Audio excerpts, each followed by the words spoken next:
Now,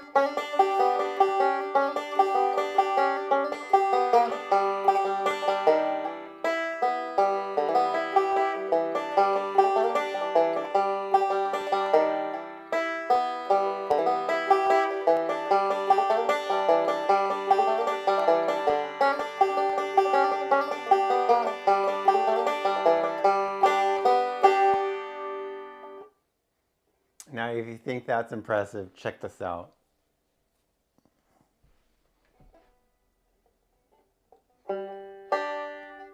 That's a G chord. That's another one.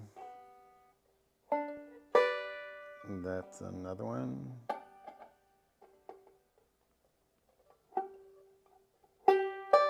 That's another one. That's another one. I'm working on learning how to find chords on the neck. And I'm not really good at it. Hey everybody, my name's Mark. Welcome to 2000 Hours of Banjo, a YouTube channel dedicated to tracking my successes and failures on learning how to play this instrument, the banjo. Now, this is going to be another follow-up to the other video where I was upset about walking out on my 4th jam session. I know I'm kind of milking it pretty hard, and I hate to say it, but I've got one more video that I kind of want to make on this topic before I just move back to my regular program scheduled videos. But this one is kind of important. I think this one's important. That's why I'm making the video. Now, before I get into it, I just want to cover a couple of stats. Based on my research on the internet, up to 90% of people quit playing the guitar in the first year, and most of them quit in the first 90 days. Another 5% go on to quit into the second year. So if you made it to the second year, through the second year, you're in that top 5% that didn't quit. That's 1 out of 20 people who pick up the guitar, make it to the second year.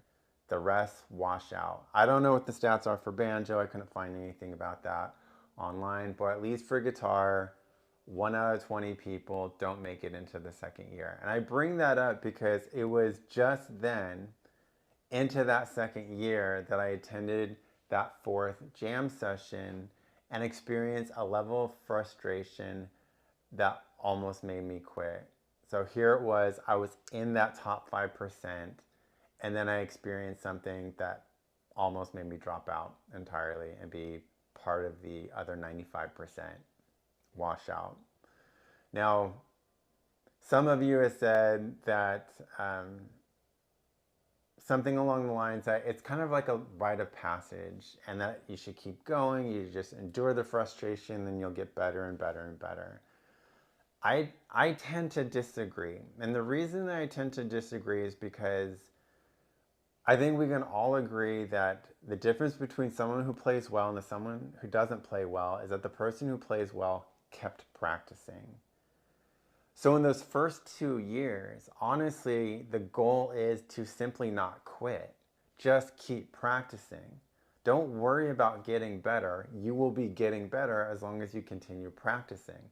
So focus on just not quitting.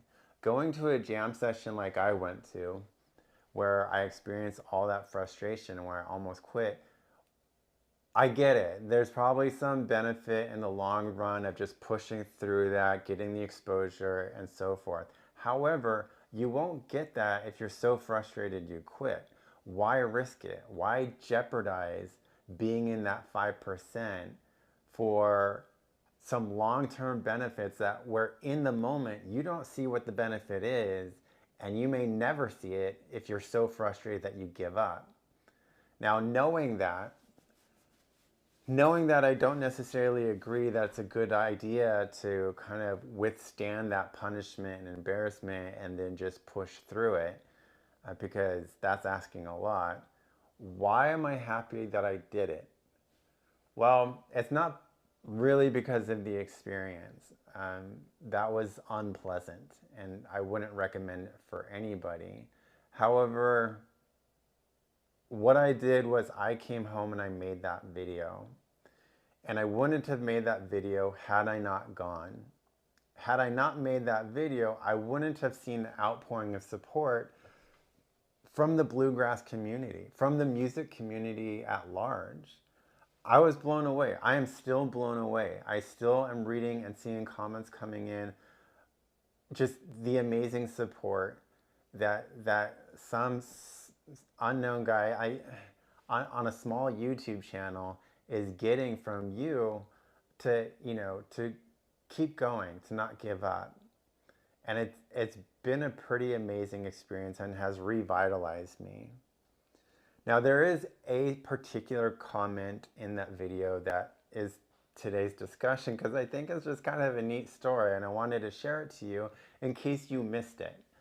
One of the comments from that video is from the Deering Banjo Company. This is a Deering Good Time. I play a Deering Good Time banjo. It's the banjo my wife got me 2 Christmases ago. And they put a comment in the video. And if you haven't seen it, I encourage you to go back and take a look. It's there. And they said that they've been watching this channel for a while, which blew me away. Because again, I'm just a tiny, small little YouTube channel. To date, I'm not even at 1,000 subscribers. But that blew me away. And then because I had mentioned that I was going to go to the Wernick Method Jam Camp, on my behalf, Deering reached out to Pete Wernick and sent them my video. Now, I had already registered for the Jam Camp in February in Hollister, California, and he looked up my registration information and he emailed me personally. Again, completely surreal.